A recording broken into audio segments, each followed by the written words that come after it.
المحشي وما أدرانا جميعا ما المحشي من الأكلات المصرية الشائعة الغالية أوي أوي أوي والعاشقة لكل المجتمع المصري والغربي وكل الدنيا. طيب المحشي ليه الناس بتستثقله؟ أنا عارفة إن في ناس هتقولك هو عندي أسهل من شرب المية، وبرضه احترم رأيها لان انا من ضمن الناس دي. وناس بتقولك يوم المحشي ده بيبقى يوم صعب قوي، مشاويره كتيرة ولف ودوران وحشو وبدنجان وفلفل. طيب ايه الطريقة الاسهل اللي احنا نقدر نتعامل بيها؟ اول حاجة اكيد كلنا بنبقى محضرين الحاجة عندنا بالليل. طب في ناس بتحب تعمله صابح اول باول، مفيش اي مشاكل.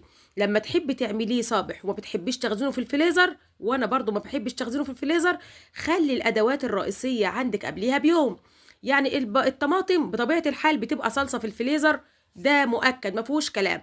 بالنسبه للخضار هاتيه واغسليه ونشفيه وقطعيه قطع صغنونه جدا وحطيه في فوطه بسيطه بعد ما ينشف في التلاجة.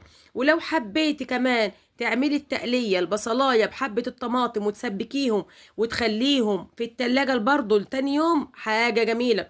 الكرنب لو حابة انك تقطعيه قطع صغيرة وتسلقيه وتحطيه برضه في التلاجة مش مشكلة، بس انا بحب الكرنباية بتبقى في وقتها. طيب ايه الصعوبة فيه دلوقتي؟ هي في حكمة انك تدبري الوقت بتاعه وان يكون طلباته جاهزة عندك، هي دي كل الحكاية. لكن لما تيجي بتعملي اليوم في يومه، يعني بمعنى ايه؟ انا بشوف ناس ان فعلا ما بتحبش تخزين الطماطم، بتحب يعني حتى كيس الملح تجيبه اليوم باليوم. طبيعة الحال الحاجة المتوفرة عندك في البيت مش زي ما انا هجيبها دلوقتي، في فرق. ايه الفرق؟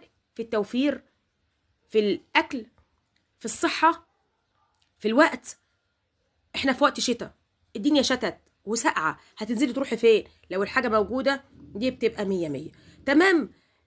الرز احيانا الخلطه بتاعته بيقول لك بيتها في التلاجة، واحيانا لفها وسيبها لتاني يوم. لا احنا هنعمله صابح، بس الخطوات اللي انا قلت عليها الاتنين البساط دول هما اللي بيبقوا في اول الطريق، وبعد كده نقوم الصبح بدري سريع سريع سريع من غير ما حد ما يشوفه، من غير اولادك، لان ده هيعمل لك وش كتير جدا. وتسيبيها قبل ما تيجي تطيبيها بساعه في التلاجة مش هيجرى لها حاجه.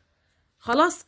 طيب الطريقة بقى بتاعت المادة وتوفيرها ازاي، والاكلات السهلة القيمة اللي فيها قيمة غذائية وفي نفس الوقت تكون بسيطة في الماديات ديت، انا هعمل لها طريقة سرد في الحسابات واخليها في حلقة لوحدها للمحشي وللكشري والباقي الاكلات.